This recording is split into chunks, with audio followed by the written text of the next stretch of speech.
Good evening. Welcome to Check It Out. Tonight's show, we're going to look at the unpleasant issue of death. And in our first story, we're going to examine roadkill. Alright, now you ever been out driving and you notice something crossing the road in front of you, and you look at it, you say, alright, that's too small to be a kid, so you figure, I'll just keep going, it'll move out of the way. And then you hear this.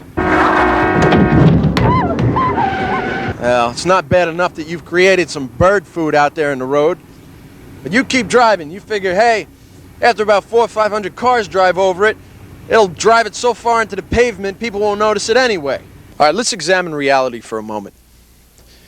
This may seem a little gruesome, but it'll give you a little background on the respect that animals deserve. We're going to meet Dusty Broom. He's a man who spent the last 12 years cleaning up your mistakes.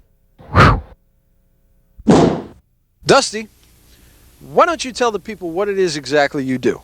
Well, basically, I remove carcasses, bone, skull, meat, bowel waste of any kind from the animals that were once living from the road. I see. It must be very difficult for you considering the pain that these animals have suffered. No. I see. Now, I'm sure the people at home are wondering what it is exactly you do with the animal's remains. Well, as long as there's nothing on the animal I can use, I give it the proper burial it deserves.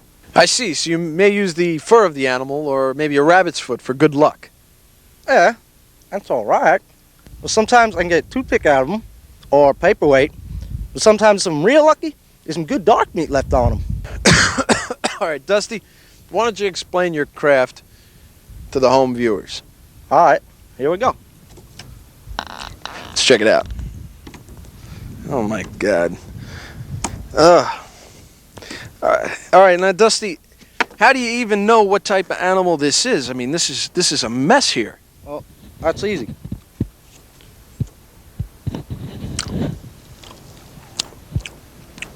Squirrel meat. Now, how do you know that that is squirrel meat?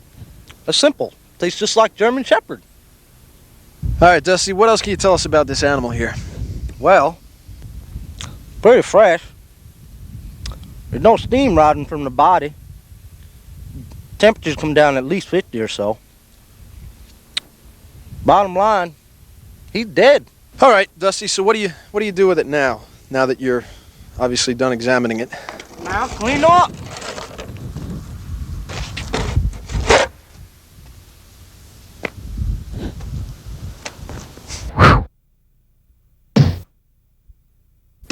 Well, Dusty, I'd like you to know that I've gained a lot more understanding and respect for your type of job, and I think it's important that people know about it. Well, thank you. Oh, what is that?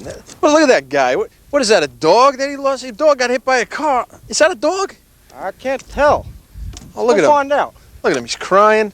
That's terrible. Oh, man. Oh, this is terrible. How you doing, guy? I'm sorry. That's terrible. What happened? It's my dog, Dupo.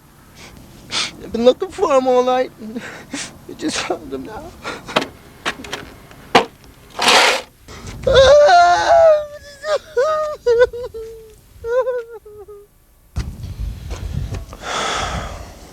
Now, the first thing comes to my mind when I see this, painful. You can tell by the grill marks on his head that this pup was hit by a Chevy truck. You can also tell by the tread marks that this pup's seen a few too many radial tires. Now, there's a Firestone 3800 tread right there on his tail. Now, over here, you can tell by the lump in his throat. Are you looking? You can tell by the lump in his throat that right before he was hit, he dropped his last load. Now, that means the animal's sphincter is shot up here to his throat. You looking? Causing rearrangement of all his organs. We're talking painful. All right, thanks. Thanks, Dusty. You're welcome, sir. Let's take a commercial.